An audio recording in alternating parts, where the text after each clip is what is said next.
let us now introduce a leader whose stewardship epitomizes the ideals of unity, diplomacy, and progress.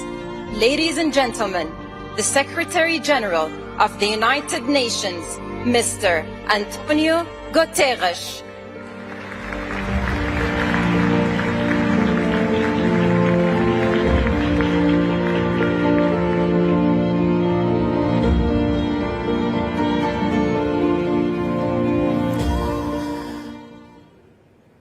Your Highness Sheikh Mohammed bin Zayed Al Nahyan, President of the United Arab Emirates. I want to express my profound gratitude for the wonderful hospitality that we are enjoying in Dubai from the government and the people of the United Arab Emirates. COP28 President Dr. Sultan Ahmed Al Jaber, I want to congratulate you on the positive start of the COP, with an expeditious approval of the agenda and the landmark operationalization of the Loss and Damage Fund. Congratulations.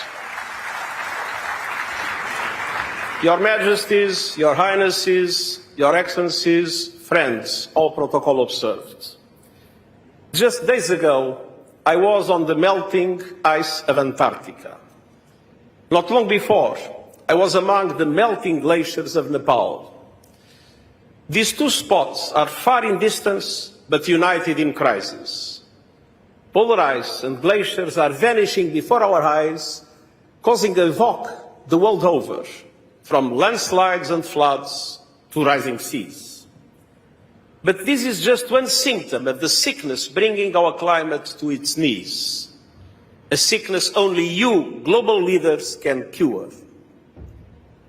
Excellencies, Earth's vital signs are failing. Record emissions, ferocious fires, deadly droughts, and the hottest year ever. We can guarantee it even we are still in November. We are miles from the goals of the Paris Agreement and minutes to midnight for the 1.5-degree limit. But it is not too late. We can, you can prevent planetary crash and burn. We have the technologies to avoid the worst of climate chaos if we act now. The Intergovernmental Panel on Climate Change has charted a clear path to the 1.5-degree world. But we need leadership, cooperation, and political will for action, and we need it now. It's true, our world is unequal and divided. As we see in this region, conflicts are causing immense suffering and intense emotion. We just had the news that the bombs are sounding again in Gaza. And climate chaos is fanning the flames of injustice. Global heating is busting budgets, ballooning food prices, upending energy markets, and feeding a cost of living crisis. But climate action can flip the switch. And renewable energy is the gift that keeps on giving. It's good for our planet, our health, and our economies, cleaning our air, meeting the world's growing energy demand, connecting millions of people to affordable electricity, bringing stability and security to markets, and saving money, as renewable energy has never been cheaper. Excellencies, friends, the diagnosis is clear. The success of the COP depends on the global stocktake prescribing a credible cure in 3 areas.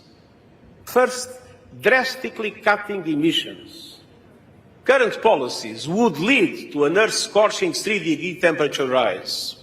So the global stocktake must set clear expectations for economy-wide national determined contributions presented by all countries that cover all greenhouse gases and align with 1.5-degree limits. The G20, which represents 80% of the world's emissions, must lead. And I urge countries to speed up their net zero timelines to get there as close as possible to 2040 in developed countries and 2050 in emerging economies. Second, we cannot save a burning planet via fire holes of fossil fuels. We must accelerate a just, equitable transition to renewables.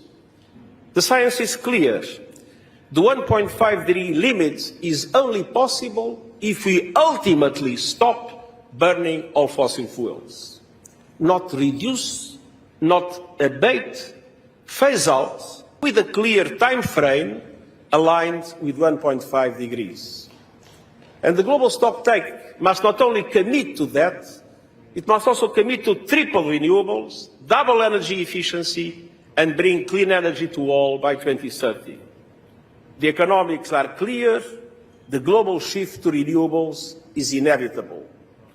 The only question is how much heating our planet will endure before it happens. The Intergovernmental Panel on Climate Change is recommending ending our addiction to coal by 2030 in OECD countries and 2040 for the rest of the world. At the same time, according to the International Energy Agency, the oil and gas industry accounts for just 1% of clean energy investments. So allow me to have a message for fossil fuel company leaders. Your old road is rapidly aging. Do not double down on an obsolete business model. Lead the transition to renewables using the resources you have available. Make no mistake, the road to climate sustainability is also the only viable pathway to economic sustainability of your companies in the future. And I urge governments to help industry make the right choice by regulating, legislating, putting a fair price on carbon, ending fossil fuel subsidies, and adopting a windfall tax on profits. Excellencies, third, climate justice is long overdue. Developing countries are being devastated by disasters they did not cause. Extortionate borrowing costs are blocking their climate action plans, and support is far too little, far too late. The global stocktake must commit to a surge in finance, including for adaptation and loss and damage. And it must support reform of the multilateral development banks to leverage far more private finance at reasonable costs for developing countries in climate action. And developed countries must show how they will double adaptation finance to $40 billion a year by 2025, as promised, and clarify how they are delivering on the $100 billion as promised. Excellencies, the climate challenge is not just another issue in your inbox. Protecting our climate is the world's greatest test of leadership. And so I urge you to lead. Humanity's fate hangs in the balance. Make this COP count. Make this COP a game changer. Make this COP the renewal hope in the future of humankind. Thank you.